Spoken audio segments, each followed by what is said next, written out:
जो एक गांव से निकले और वो भारत ही नहीं पूरी दुनिया के नेता बनने का काम हुआ। उन्होंने भारत जैसे विशाल देश के सबसे बड़े लोकतंत्र का संविधान लिखा और जब वो संविधान लिखा गया उस लोकतंत्र के संविधान में भारत में रहने वाले हर जाति हर धर्म के लोगों का ध्यान रखा गया है। साथियों, यदि बाबा साहब न होते तो ये जो संविधान में हम सबको बराबर का हिस्सा बराबर का अधिकार मिला है, शायद हमें ये अधिकार न मिलते। क्योंकि जब भारत देश आजाद हुआ, जो देश पहले से आजाद थे, जिन देशों में पहले से लोकतंत्र था, यदि उनके संविधानों को उठाया जाता और देखा जा रहा था, किसी भी देश में किसी भी देश के नागरिक को, हर नागरिक को बराबर का अधिकार नहीं था। और आजादी से पहले संविधान भारत में लागू होने से पहले भारत के अंदर भी हर वर्ग हर व्यक्ति को बराबर का अधिकार नहीं था। वो बाबा साहब भीमराव अम्बेडकर थे जिन्होंने अपनी उस कलम की ताकत से संविधान के अंदर भारत में रहने वाले हर वर्ग के, चाहे वो अमीर हो, चाहे वो गरीब हो, चाहे वो किसी भी जाति और धर्म का हो, उसे बराबर का अधिकार देने का काम किया। बाबा साहब न होते तो आज भारत की तस्वीर कुछ और होती। आज जो हम सब अधिकार की बात करते हैं, जो हम सरकार की आंख में आंख डालकर अपने अधिकारों के लिए लड़ने की बात करते हैं, तो वो बाबा साहब भीमराव अम्बेडकर की दी हुई ताकत हमारे पास है। यदि वो ना होते तो ये भारत का लोकतंत्र अमीरी और गरीबी में बटा हुआ लोकतंत्र होता। उन्होंने ही ये ताकत दी कि चाहे वो गांव में रहने वाले अंतिम छोर का व्यक्ति हो, चाहे वो भारत का सबसे बड़ा बिजनेसमैन, सबसे बड़े पैसे वाला व्यक्ति हो, सबको बराबर वोट का एक अधिकार होगा। ये बाबा साहब ने हमें दिया। साथियों, उनकी वजह से आज हम सब सुरक्षित हैं, हम सबके अधिकार सुरक्षित हैं। इसलिए ये जिम्मेवारी हम आपकी बनती है। उन्होंने जो हमें ताकत दी है, उन्होंने जो हमें अधिकार दिए हैं, उन अधिकारों को समझे और उन जो हमें अधिकार मिले उस अधिकार को लेकर इस देश को आगे बढ़ाने में अपना योगदान दें। क्योंकि जब वो संविधान लिख रहे थे, उन्होंने जो अधिकार दिया था प्राप्ति का, इसके पीछे यही कारण था कि भारत का हर नागरिक भारत के विकास में, भारत को दुनिया में आगे बढ़ाने में बराबर की हिस्सेदारी करेगा।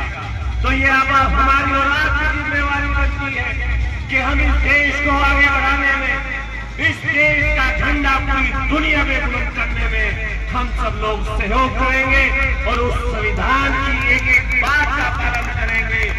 साथियों, जब बाबा साहब भारत के लोगों को ये बराबरी का अधिकार दे रहे थे, तो देश को जो अब अंग्रेज जब इस सरकार को भारत के कुछ लोगों को देके गए, वो कभी नहीं चाहते थे कि भारत के अंदर बराबरी का अधिकार मिले। और उन्होंने बाबा साहब को अपने रहते अपमानित करने का काम किया। लेकिन इस भारत की जनता ने, जिनको वो अधिकार मिले थे, उन्होंने बाबा साहब को, आज पूरी दुनिया में बाबा साहब का झंडा बुलंद है। किसी देश में चले जाओ, दुनिया के किसी कोने के किसी देश में चले जाओ, आपको बाबा साहब भीमराव अम्बेडकर की मूर्ति या उनका मंदिर मिलेगा। क्योंकि पूरी दुनिया उनके आधार में नतमस्तक इसलिए होती है कि उन्होंने भारत जैसे विशाल देश के अंदर, भारत जैसे बड़े लोकतंत्र के अंदर एक ऐसा संविधान दिया जो दुनिया में किसी देश के पास नहीं है। साथियों, वो जो कानून की किताब जिसे हम सब लोग अपना सबसे बड़ा ग्रंथ मानते हैं, जिम्मेवारी हम सब नागरिकों की बनती है कि उसके अंदर, कानून के अंदर लिखी एक बात को बिना किसी दबाव के हम खुद अपने ऊपर लागू करें। उस एक कानून को हम माने, तभी हम सच्चे अनुयायी बाबा साहब भीमराव अंबेडकर के बन सकते हैं। मैं हमेशा कहता हूं कि बाबा साहब ने जो बातें संविधान में लिखी वो हमारे जीवन को बेहतर करने के लिए लिखी कि हमारा जीवन कैसे बेहतर हो सके, हम अपने बच्चों को कैसे आगे बढ़ा सके, कैसे देश की व्यवस्था हो, कैसे हम सुरक्षित रहे। एक एक बात, एक एक कानून बनाने का काम किया। साथियों, सच्ची श्रद्धांजलि बाबा साहब को तब होगी जब हम यहाँ से आज ये कसम खा के जाएंगे कि हम आज के बाद जीवन में संविधान के लिखे किसी एक कानून को, कम से कम एक कानून को बिना किसी दबाव के अपने आप अपने ऊपर लागू करेंगे, जो हमारे जीवन को बेहतर करता हो, जो हमारे जीवन की सुरक्षा करता हो। साथियों, एक छोटा सा कानून देश के अंदर जो बाबा साहब ने दिया कि जब हम अपना वाहन चलाएं, चाहे वो कार चलाएं, चाहे मोटरसाइकिल चलाएं, तो कानून के कुछ नियम हैं, यदि उनका हम पालन कर लेंगे तो हमारा जीवन सुरक्षित हो जाएगा। यदि कार में बैठकर हम एक बेल्ट लगा लेंगे तो एक्सीडेंट में हमारी जान बच जाएगी। यदि मोटरसाइकिल चलाते समय हम हेलमेट लगा लेंगे तो भी हमारी जान बचेगी। नहीं तो हम कई बार देखते हैं कि बड़े बड़े नौजुवान 20-22 साल के, जिन्हें माँ बाप का पूरा जीवन खर्च जाता है 22 साल का बड़ा करने में, मोटरसाइकिल से गिरकर सड़क में सर लगने से जीवन गवा देते हैं और माँ बाप पूरा जीवन उनके लिए रोते हैं। मैं उन लोगों से, बच्चों से कहना चाहूंगा कि हमें इस कानून को पुलिस हमारे पर लागू न करे। हम खुद जब घर से निकले तो सबसे पहले हम मोटरसाइकिल की चाबी उठाने से पहले यदि हम हेलमेट उठाकर चलेंगे तो हमारा जीवन भी सुरक्षित होगा और बाबा साहब के बनाए हुए उस कानून का सम्मान भी होगा।